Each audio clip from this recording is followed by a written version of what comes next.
Bonjour à tous les élèves de 6e, bienvenue dans cette vidéo qui va vous expliquer comment rédiger la synthèse sur les changements de vie au Groenland.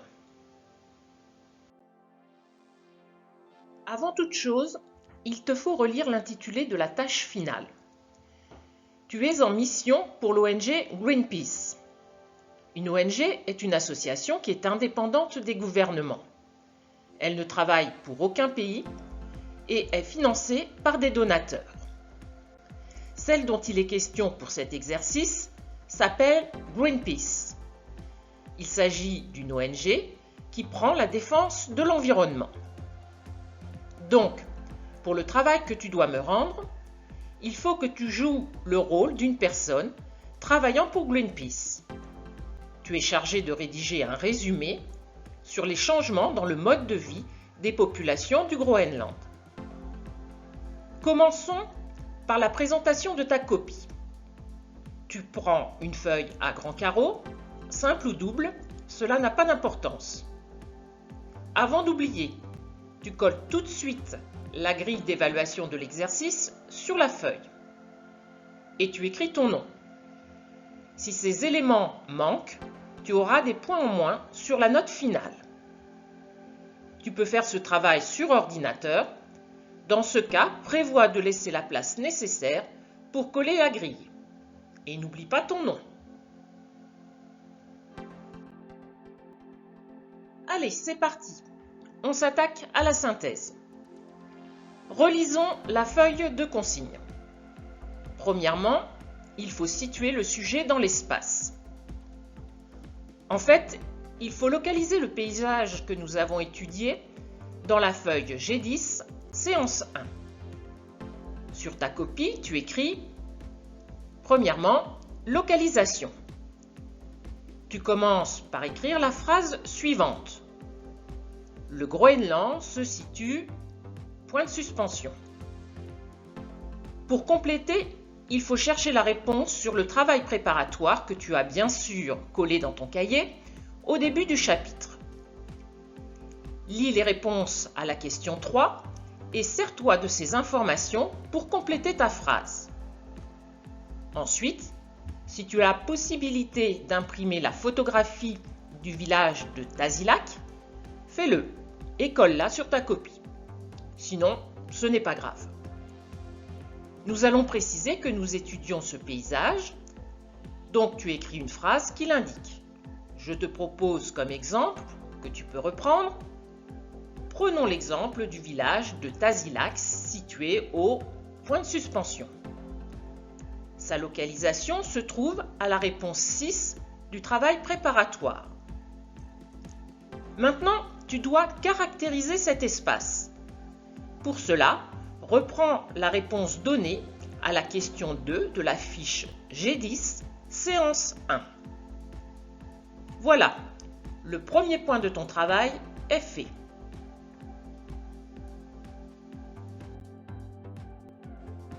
Passons maintenant à la suite de la synthèse.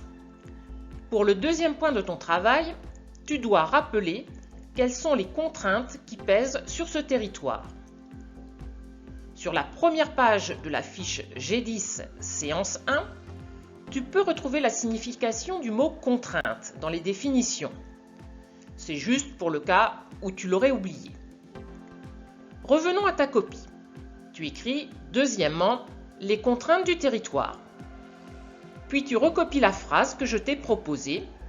Je la relis avec toi. La région est soumise à plusieurs contraintes. Point. Tout d'abord, point de suspension. Pour finir la phrase, reprends la question 3 de la fiche d'exercice G10, séance 1. Bien, le deuxième point est terminé.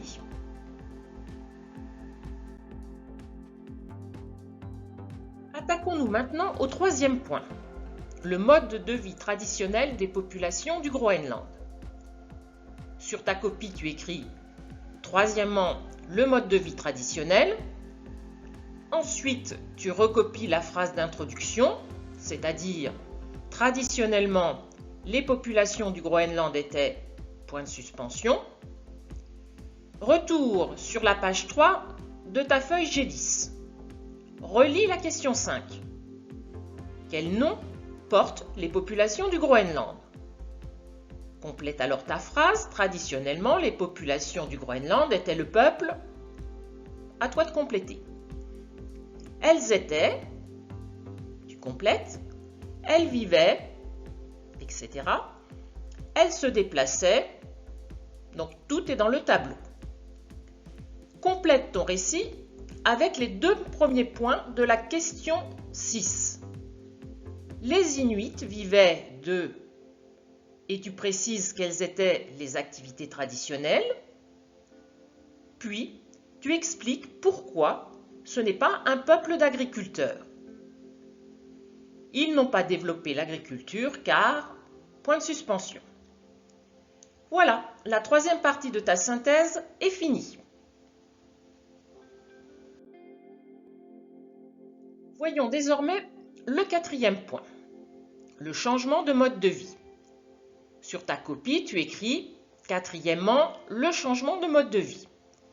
Et comme tu l'as fait auparavant, tu recopies la phrase écrite en caractères gras.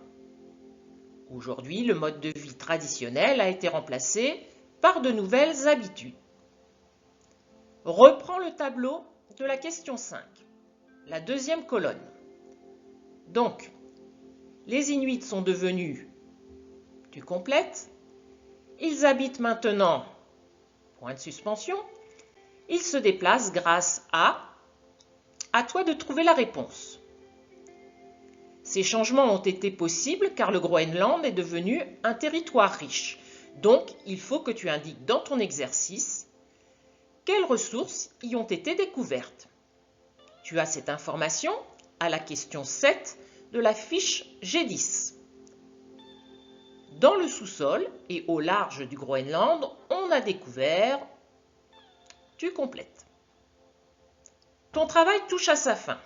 Il ne reste plus que la 5e et dernière partie de la synthèse. Bien, tu dois maintenant avoir compris comment procéder. Tu écris 5e les problèmes et tu recopies la phrase en caractères gras. Mais ces nouvelles activités posent des problèmes. Tout d'abord, revenons à la question 6, 3e tiré.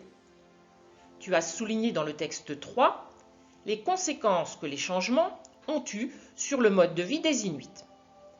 Eh bien, il faut les énumérer. Ces changements entraînent chez les Inuits un développement de, etc.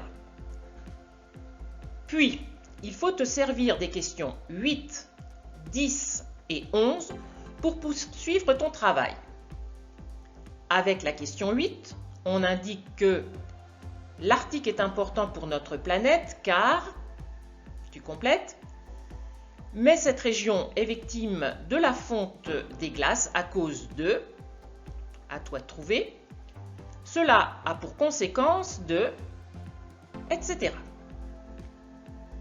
Avec la question 10, tu continues à préciser les problèmes que connaît la région. L'Arctique connaît une ruée sur, à toi de trouver, cela représente une catastrophe pour la biodiversité car, point de suspension, et tu recopies le passage que tu as souligné. Enfin, une dernière information est à donner, les conséquences de l'exploitation des ressources sur les relations entre les pays. Donc, tu commences ta phrase par « L'exploitation de ces ressources entraîne ». À toi de trouver la réponse à la question 11.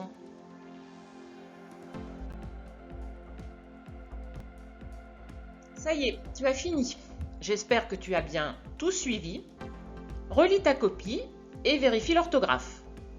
À bientôt pour un nouvel exercice.